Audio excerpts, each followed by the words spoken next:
आज हमारा 6th class है। इससे पहले हमने क्या देखा है, सॉल्युबिलिटी ऑफ सॉल्यूशन देखा है।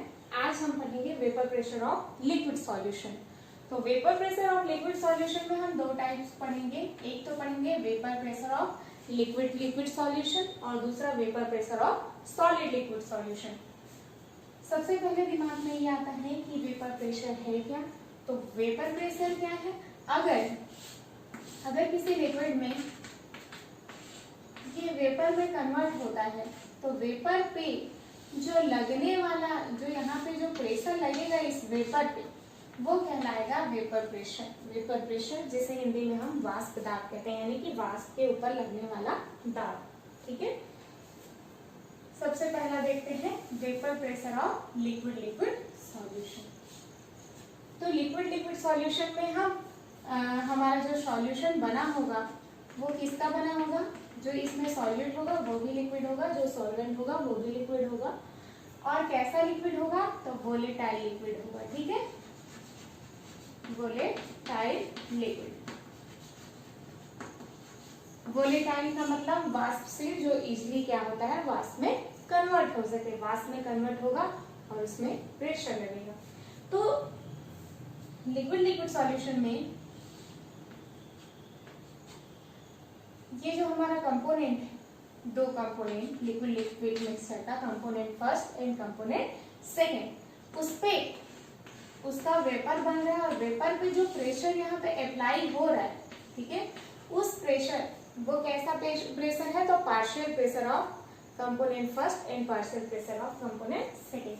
तो हम उसको लिख सकते हैं partial pressure of component first को हम क्या लिख सकते हैं, P1 and partial pressure of component second को हम क्या लिख सकते हैं, P2। ठीक है, और उनके जो मोल्स डिसॉल्व है उसे हम क्या लिख सकते हैं,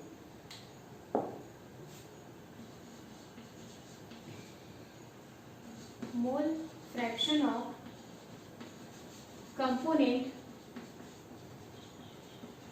first is equal to x1 and mole fraction of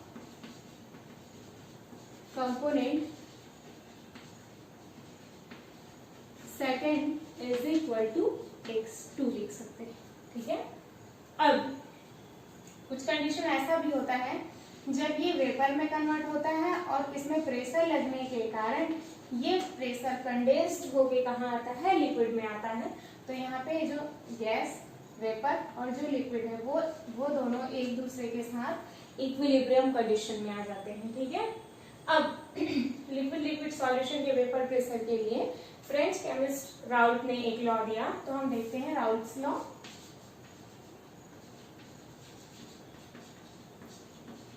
Raoult's law में क्या कहा गया, for solution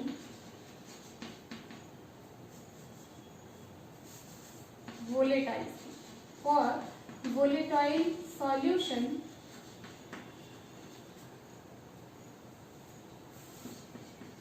partial pressure of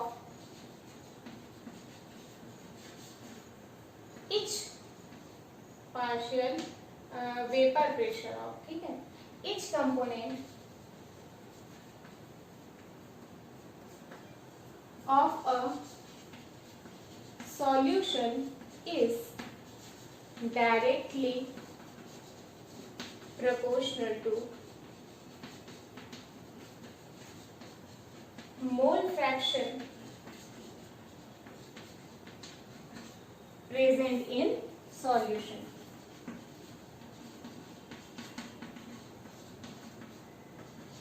क्या कहा गया राउल्ट्स लॉ में, राउल्ट ने for volatile solution partial vapor pressure of each component of a solution is directly proportional to mole fraction। partial vapor pressure, ठीक है, तो partial vapor pressure को हम P1 से डिनोट करेंगे, P से डिनोट करेंगे। Is directly proportional to mole fraction, यानी कि x से रिप्रेजेंट करेंगे। अब अगर मैं इसी को कंपोनेंट फर्स्ट के लिए लिखूं तो मैं लिख सकती हूँ फॉर कंपोनेंट फर्स्ट क्या हो जाएगा P1, प्रोपोर्शनैलिटी कांस्टेंट हटता है तो यहाँ पे लग जाता है P नॉट एक्स। यहाँ पे P नॉट क्या है, तो P नॉट क्या है,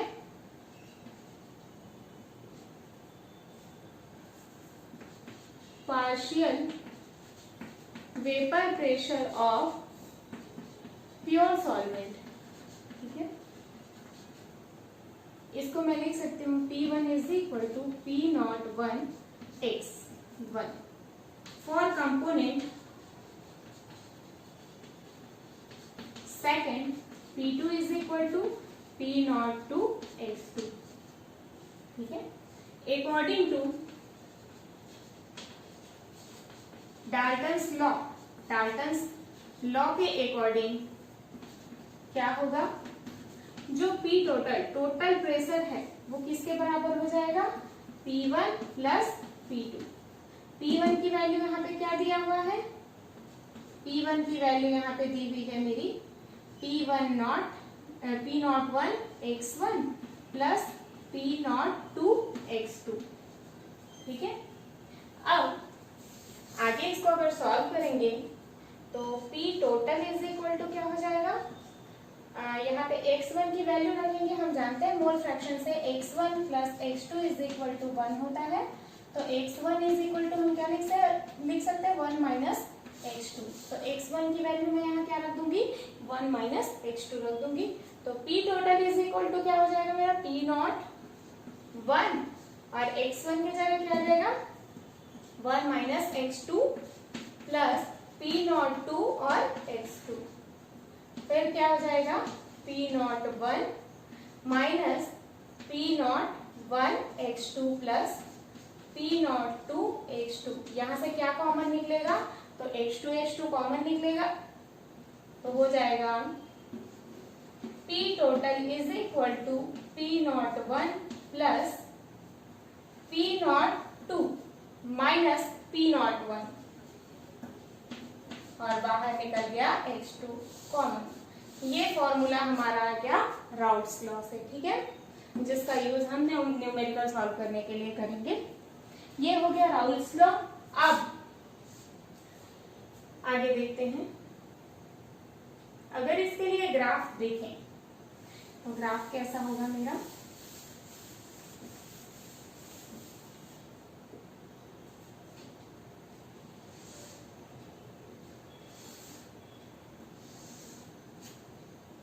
x1 इज इक्वल टू 1 है, x2 इज इक्वल टू 0, यहाँ पे x1 इज इक्वल टू 0 और x2 इज इक्वल टू 0, यहाँ पे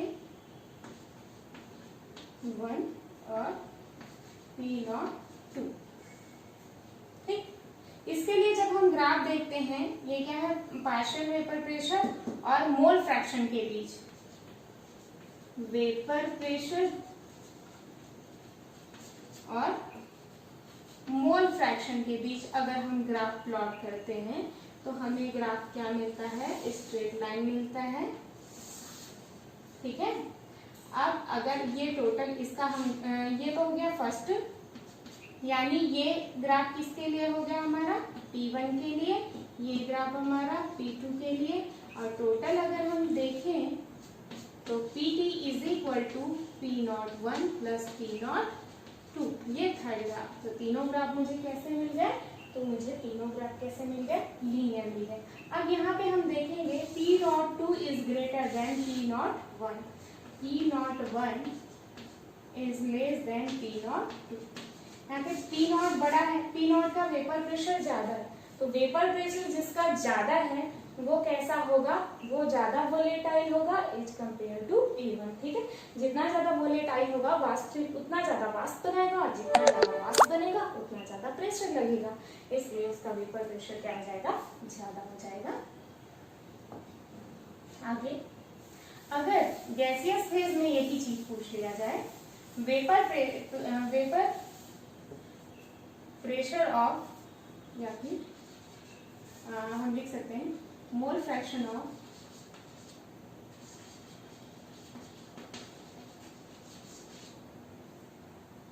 मोल fraction of component first is y1 and component second is y2 in gaseous phase। ठीक है, जब gaseous phase दिया जाता है,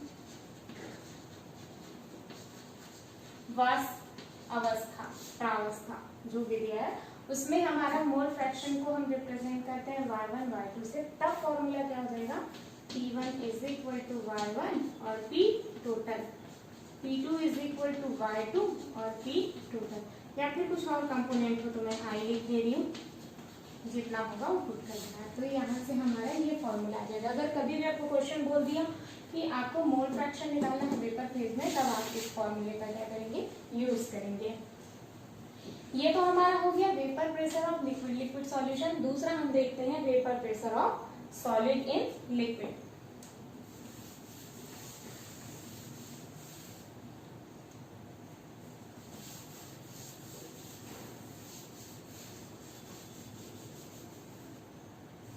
दूसरा दिया हुआ है vapour pressure of solid in liquid. तो इसमें ऐसे सॉलिड आते हैं जो लिक्विड में क्या हो, सॉल्युबल हो जाए। तो इसमें दो चीजें होती है, एक तो होता है प्योर सॉल्वेंट और दूसरा होता है सॉल्यूशन जिसमें मिक्स हो सॉल्यूट। ठीक है, तो दो चीजें होती हैं। अब हम इनका वेपर प्रेशर देखें, प्योर सॉल्वेंट का और सॉल्यूशन का, तो किसका वेपर प्रेशर ज्यादा होगा। तो प्योर सॉल्वेंट शुद्ध विलायक, अगर इसका वेपर प्रेशर देखूंगे तो ऐसा होगा। इसमें केवल सॉल्वेंट है, यानी कि सॉल्वेंट को मैंने ऐसे रिप्रेजेंट किया है। सॉल्वेंट कैसा है, वोलेटाइल है, तो ये पूरे वाष्प में कन्वर्ट हो पाएंगी। अब ये वाष्प में पूरे के पूरे कन्वर्ट हो सकते हैं, मतलब पूरे मॉलिक्यूल जो है वोलेटाइल है तो कन्वर्ट हो सकते हैं। तो इनमें वाष्प क्या होगा, ज्यादा बनेगा, और जितना ज्यादा वाष्प बनेगा उसमें प्रेशर उतना ही ज्यादा लगेगा। अगर मैं सॉल्यूशन की बात करूं तो सॉल्यूशन में सॉल्वेंट भी है, सॉल्यूट भी है, solvent solute, solvent solute, solvent solute. अब सॉल्यूशन में कौन वेपर में कन्वर्ट होगा, सॉल्यूट। अगर नॉन वोलेटाइल है तो वो तो कन्वर्ट होगा नहीं, तो कन्वर्ट केवल कौन सा होगा, ये सॉल्वेंट बस। ठीक है, और जहां पे सॉल्यूट है वहां से सॉल्वेंट भी नहीं जा पाएगा और सॉल्यूट तो जा ही नहीं रहा है। तो यहाँ पे मेरा जो वेपर बनेगा वो कम बनेगा प्योर सॉल्वेंट के कंपैरिजन में, और कम वेपर बनेगा इसलिए इसका वेपर प्रेशर भी कम होगा। इसलिए always vapour pressure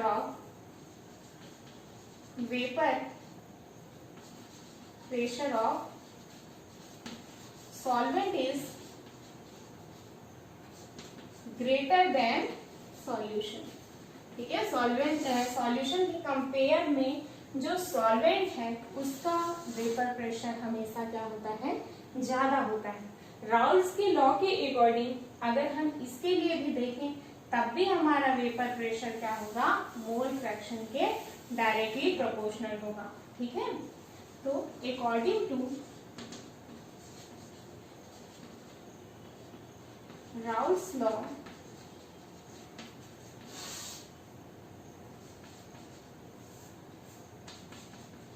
in a solution partial vapor pressure is directly proportional to the mole fraction of solution। ठीक है, अगर राउल्स का लॉ इसके लिए देखें तब वो भी क्या होगा, P is equal to is directly proportional to x, या फिर 1 लिखूं तो P1 is equal to P01 x1। ठीक है, यही फॉर्मूला इसके लिए भी हो जाएगा। और इसके लिए अगर ग्राफ देखूं तो पार्शियल प्रेशर कैसा है, मोल फ्रैक्शन के डायरेक्टली प्रोपोर्शनल है, तो ग्राफ भी मेरा कैसा बनेगा, ग्राफ मेरा ऐसा बन जाएगा जिसमें यहाँ पे क्या है, मेरा वेपर प्रेशर है और यहाँ पे क्या है, मोल फ्रैक्शन है। ठीक, दोनों के बीच का ग्राफ कैसा बन जाएगा, लीनियर बन जाएगा। ये P01, अगर 1 लेते हैं तो इसको P1, इसको X1। ठीक है, इसके बाद हम न्यूमेरिकल सॉल्व करते हैं वेपर प्रेशर से रिलेटेड। ठीक है, वेपर प्रेशर ऑफ क्लोरोफॉर्म और डाइक्लोरोमीथेन। हमको इस क्वेश्चन में वेपर प्रेशर किसका किसका मिल जा रहा है, तो डाइक्लोरोमीथेन का और क्लोरोफॉर्म का कितना कितना दिया है, 200 mmHg और 450 mmHg। कैलकुलेट क्या करना है, calculate the vapour pressure of solution prepared by mixing 25.5 gram chloroform and 40 gram of dichloromethane. अब दिया ग्राम में है, पूछा वेपर प्रेशर है। अब वेपर प्रेशर के लिए हम फॉर्मूला लगाते हैं तो मोल फ्रैक्शन तो उसमें आता है। तो ये जो मोल फ्रैक्शन आ रहा है मेरा, तो मोल फ्रैक्शन निकालना पड़ेगा टोटल। तो मोल फ्रैक्शन निकालने के लिए सबसे पहले तो ग्राम को मोल में कन्वर्ट करना पड़ेगा। तो ग्राम को मोल में कैसे कन्वर्ट करेंगे, ग्राम को मोल में कन्वर्ट करने के लिए हम सबसे पहले मोलर मास निकाल लेते हैं। तो मोलर मास ऑफ क्या दिया हुआ है, CH2Cl2 कितना हो जाएगा, +2 प्लस क्लोरीन का 35.5 × 2, टोटल कितना आ जाएगा 85 ग्राम पर मोल। ठीक है, ऐसे ही अगर मैं मोलर मास किसके लिए निकाल लूं, मोलर मास ऑफ क्लोरोफॉर्म, तो कितना आ जाएगा 12 + 1 + 35.5 × 3 = आ जाएगा 119.5 ग्राम पर मोल। ठीक, मोलर मास निकाल दिया। अब हम निकालेंगे नंबर ऑफ मोल्स। तो मोल्स ऑफ CH2Cl2 हो जाएगा given mass by molar mass. Given कितना है 40 ग्राम, मोलर मास कितना निकला है 85 ग्राम पर मोल।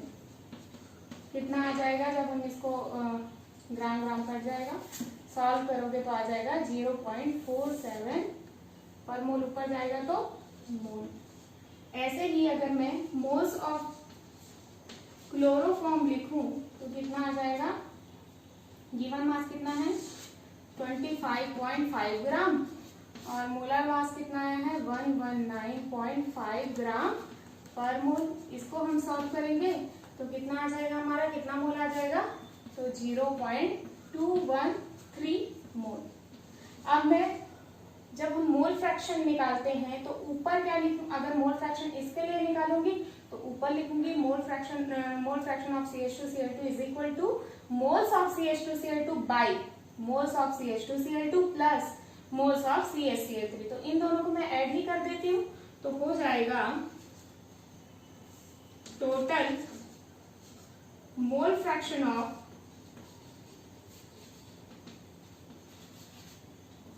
CH2Cl2 प्लस किसका मोल फ्रैक्शन है इसका। ठीक है, ये कितना हो जाएगा, तो 0.47 प्लस 0.213। ठीक है, कितना आ जाएगा,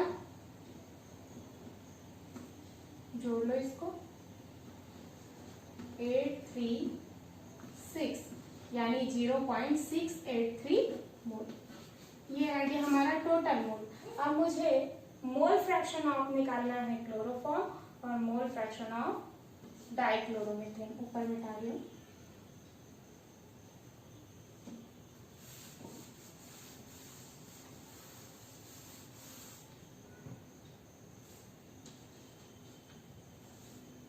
मोल फ्रैक्शन ऑफ डाइक्लोरोमेथेन कितना हो जाएगा, मोल्स ऑफ डाइक्लोरोमेथेन कितना था 0.47। ठीक है, और total moles of dichloro moles of chloroform total कितना है मेरा 0.683। ठीक है, इसको सॉल्व करोगे तो क्या निकल जाएगा, मोल फ्रैक्शन ऑफ डाइक्लोरोमीथेन कितना आ जाएगा 0.688।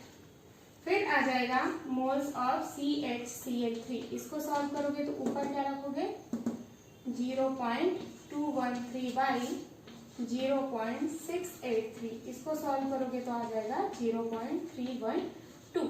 ये मेरा निकल गया moles of dichloromethane and mole fraction of dichloromethane और मोल फ्रैक्शन ऑफ क्लोरोफॉर्म। निकालना क्या है? Vapour pressure. तो राउल्ट्स के लॉ से हमने एक फॉर्मूला देखा है टोटल वेपर प्रेशर। तो टोटल वेपर प्रेशर कितना होता है? तो P total is equal to होता है P01 plus P02 minus P01 और यहाँ होता है H2। देख लेते हैं, वैल्यू रखते हैं। P01 की वैल्यू कितना दिया है वेपर प्रेशर हमारा? P01 ऊपर देख लो कंपोनेंट के लिए, ठीक है। अब हमको वेपर प्रेशर देखना है, तो P1 क्या है, P2 क्या है? तो यहाँ पे दिया हुआ है क्लोरोफॉर्म एंड डाइक्लोरोमीथेन, तो इसको मैं P01 मान लूंगी, मतलब इसके लिए P1 ले लूंगी इसका वेपर प्रेशर, और डाइक्लोरोमीथेन का ले लूंगी P2। तो P1 कितना है मेरा? 200, ठीक। इसका यहाँ पे लिख देती हूँ, CH3 के लिए जो वेपर प्रेशर दिया है वो कितना है? 200 mmHg। और जो डाइक्लोरोमीथेन के लिए दिया है वो कितना दिया है? P02 इज इक्वल टू दिया है 415 mmHg। X2 क्या होगा? X2 डाइक्लोरोमीथेन होगा क्वेश्चन के अकॉर्डिंग। तो X2 का कितना वैल्यू आया है हमारा? 0.688। अब इस वैल्यू को पुट कर देंगे। यहाँ P1 में क्या रखेंगे? 200 प्लस 415 माइनस 200 इंटू 0.688, ठीक है। अब जो वैल्यू आएगी इसकी वो हो जाएगी 200 प्लस 147.9 या 347.9, ठीक है। ये मेरी आ गई टोटल वेपर प्रेशर, ठीक। टोटल वेपर प्रेशर यहाँ से निकल गया। दूसरा क्वेश्चन क्या बोला है यहाँ पे? मोल fraction of each component in vapour phase. अभी थोड़ा देर पहले मैंने पढ़ाया, उसमें ये कहा था कि vapour pressure of component in vapour phase, vapour phase में किसी कंपोनेंट के लिए अगर मोल फ्रैक्शन देखें तो हम वेपर फेज में मोल फ्रैक्शन को Y1 और Y2 से डिनोट करते हैं। अब Y1 और Y2 से डिनोट करेंगे तो वेपर फेज के लिए फॉर्मूला हमारा क्या हो जाएगा?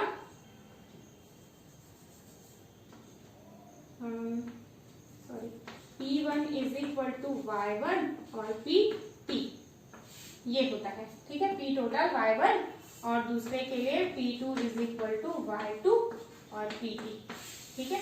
इसके लिए सबसे पहले तो हम P1 ही निकाल लेते हैं। तो P1 कैसे निकालेंगे? तो P1 हम निकालेंगे, हमारा वैल्यू P0 का दिया है, P1 का नहीं दिया है। तो P1 इज इक्वल टू क्या होता है? P01 x1। तो यहाँ मैं रखूंगी, तो P1 के लिए P01 कितना दिया हुआ है? 200 और x1 कितना आया है मेरा? ये है P1 मेरा 0.312, ठीक है। वैसे ही P2 के लिए क्या हो जाएगा? P02 x2 is equal to कितना दिया है इसका प्रेशर? 415 इंटू कितना है? 0.688। तो इसके लिए आ जाएगा 285.5 और इसके लिए आ जाएगा 62.4 mmHg। अब यहां से मेरा क्या निकल गया? P1 और P2। अब ये जो P1 निकला है, P2 निकला है, और ये नीचे अभी सॉल्व किए थे तो PT निकला था। PT को मैं यहाँ पे लिख देती हूँ। P टोटल कितना निकला था? 347.9, ठीक है। ये भी क्या है मान लो mmHg में है। तो कितना आ जाएगा मेरा? अब मैं ऊपर वाला ये पूरी वैल्यू हो गई। अब मुझे निकालना है मोल फ्रैक्शन। मोल फ्रैक्शन मेरा अभी फॉर्मूला मैंने कहा P1 is equal to Y1 और P टोटल, तो मोल फ्रैक्शन ऑफ Y1 क्या है, मोल फ्रैक्शन ऑफ कंपोनेंट, तो Y1 इज इक्वल टू क्या हो जाएगा, P1 बाई P टोटल। तो P1 की वैल्यू कितनी आई है मेरी, P1 की वैल्यू आई है 62.4 बाई P टोटल की वैल्यू कितनी है 347.9, ठीक है, इज इक्वल टू, सॉल्व करोगे तो कितना आ जाएगा 0.8 समथिंग, मतलब और आगे कर लेना। फिर y2 के लिए क्या लिख सकते हैं, y2 के लिए P2 बाई PT, इसके लिए क्या ले लूंगी मैं, कितना आया है मेरा 285.5 बाई P टोटल 347.9, इसको सॉल्व करोगे तो कितना आ जाएगा आपका 0.82, ठीक है। अब यहाँ से हमारा y2 का वैल्यू कितना निकल गया 0.82, यानी मोल फ्रैक्शन ऑफ सेकेंड कंपोनेंट के लिए 0.82 और mole fraction of first component के लिए, सॉरी ये 18 होगा, 0.18 हो जाएगा, ठीक है। तो यहाँ से हमारा मोल फ्रैक्शन भी निकल गया, किसके लिए, वेपर फेज के लिए। ये हो गया हमारा question solve related to vapour pressure, ठीक है। कल के क्लास में हम देखेंगे ideal solution and non ideal solution, ठीक है।